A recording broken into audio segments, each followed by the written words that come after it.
So, New England Patriots Super Bowl chili. Let's talk about chili for a second.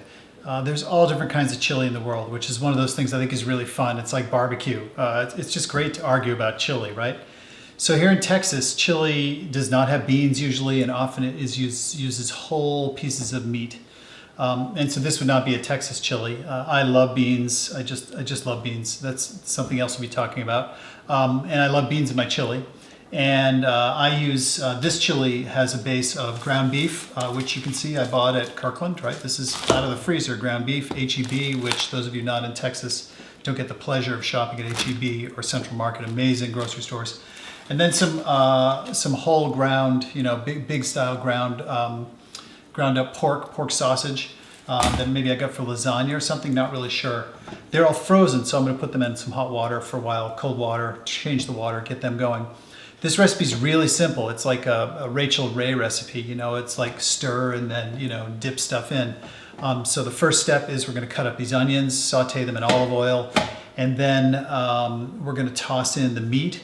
And actually I think I take the onions out. Then I saute the meat pretty hard. And then I put the meat back in with a judicious amount of the meat fat, right? The fat carries flavor. So years and years and years ago, I was removing fat from everything I was cooking, and there's a lot of flavor in fat, so you got to put it back in. And then we'll start to incorporate all the spices, which I'll heat up first. And so you can see I've got all that here. This is all stuff out of the pantry. Unique chili. It has lemons in it. It's got some dill, which I don't have right now. I'm gonna have to run out and get some dill. Large quantities. The big recipe for this serves 30 people. I'm gonna cut it in half. But big container of oregano, basil, paprika, chili. And then I often talk about these secret weapons. I'm probably not going to stop talking about that, but this is one. Chipotle chilies, that's one. There's probably no other in this one. Some inexpensive olive oil and some other oil, and that's it. And it's mostly just a mix it together and let it simmer, and it smells really great. And it has a unique flavor, the dill, and then the lemon and some red wine also that people really, really like. So let's get to it. All right, starting to get to it, I just wanted to talk about a couple of equipment things. I've been making this recipe for about 12, 15 years now, and I've learned a couple of things that are applicable to other recipes as well. Number one, and I didn't do this until just the past 5 years, is a cast iron skillet. This Lodgeware, right? And these things this probably was 18 bucks or something. It's just fantastic. It is just so useful in the kitchen. So what I'm going to do is I'm going to saute all my beef and pork in this on the stove, and at the same time I'm going to cook up my onion in here. That'll allow me to cook the onion, then integrate the spices and heat them up well at the same time I'm sauteing the beef. And nothing sautés. If you need to saute chicken or beef or get something really cooking, absolutely cast iron pan is a must. One of the nice things about this recipe is that it feeds a lot of people. That's one thing that's nice about it. And the second is that it really doesn't take much prep. I actually enjoy prep, but in this case, I've got to cut up some onions. I've got to juice some lemons. If I had some dill, which I guess I'll have to go buy, I have to cut that up, and I'll have to cut up some parsley. So that's it. There's one more thing to prep, and that is garlic, right? What would chili be without garlic? This nigiri knife I've been talking about, it's got a big flat edge here, which is great for prepping garlic. The chef's knife works as well. The smaller and shorter knives, like the Wagyoto, you can do it. It's just a little dicier.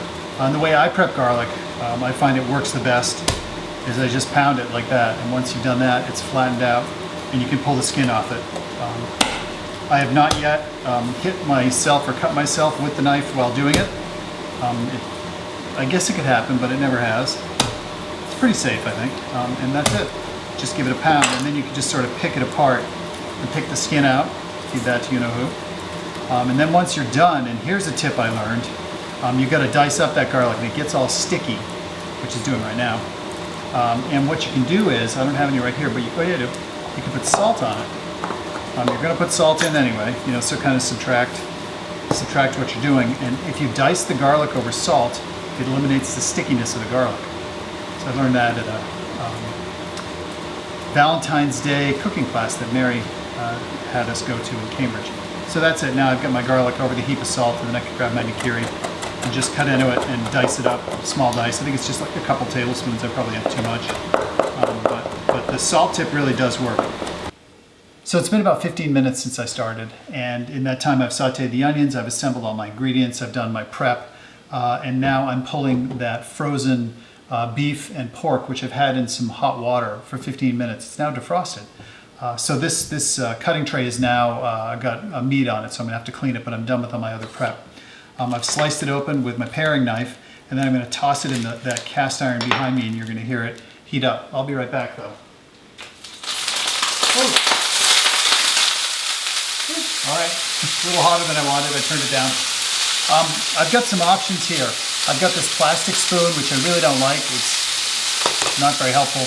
These bamboo tools are great, particularly this one with the flat edge. I use it when I saute meat all the time.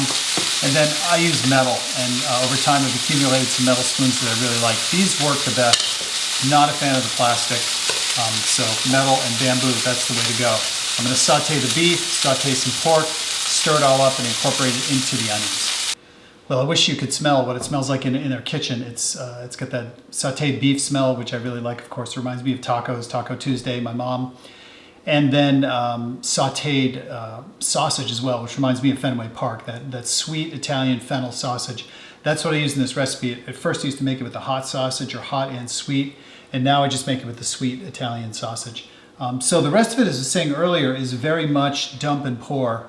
I've got these whole tomatoes. I'm going to drain those out and use just the tomatoes and reserve some of the juice and use it later, but judiciously.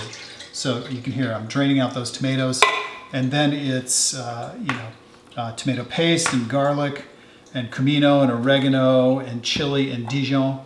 That all goes in. Then the tomatoes go in. Then the lemon juice and the dill, which I still don't have, and the parsley all go in with some salt and a lot of pepper. And then I just let it cook, and it really doesn't take that long to cook. The key, of course, for any chili is letting it sit overnight. If you can, this chili is way better. It's fantastic out of the freezer. Any kind of a stew or a braise or a chili or pot roast or a chowder always tastes better the next day. So I'm going to kick up the speed here, but you'll watch me just kind of dump and pour and see where we end up, and we'll see how it works out.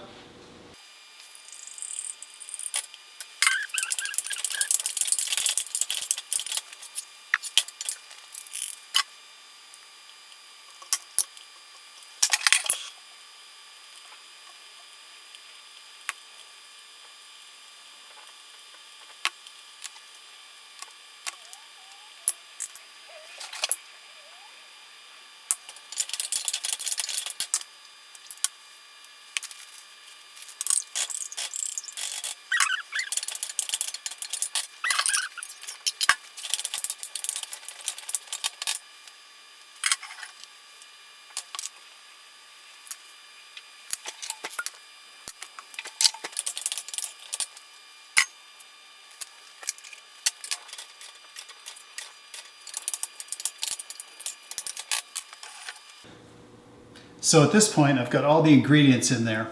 The last thing you saw me putting in was some beans, and I've been using dried beans. I've been buying them at nuts.com. You can get them at Bob's Red Mill.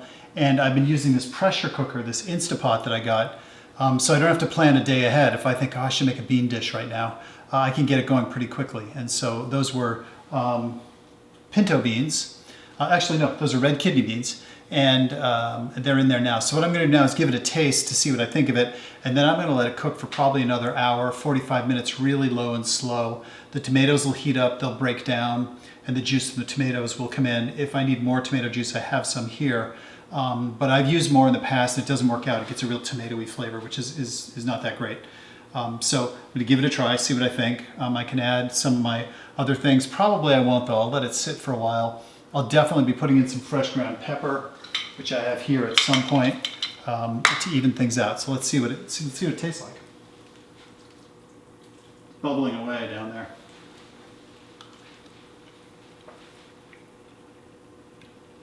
It's pretty mellow, actually mellower than I expected. This is the first time I've used this chili powder. Usually I get it from Penzeys or this is Badia. So what I'm going to do is it's a little mellower than I want, and the heat will amp up. What I'm going to do though is I've got my chipotle in adobo. I'm going to toss in a couple of chipotle in adobo, and they'll increase the flavor. They'll give it a bit more kick. I might add a little more lemon, and it definitely needs the dill I keep talking about that's not in there. It needs that herbal note. So That's it. I'm just gonna let it cook up. I'll put a picture up of it in the bowl, you know. But that's it, first Throwdown Thursday. This is John's Super Bowl, Patriots Super Bowl chili. I'll put the recipe up. The recipe's huge, it serves 30 people. I cut it in half here.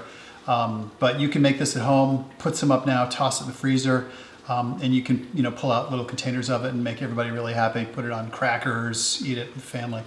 That's it. Have a great time cooking, everybody. See ya.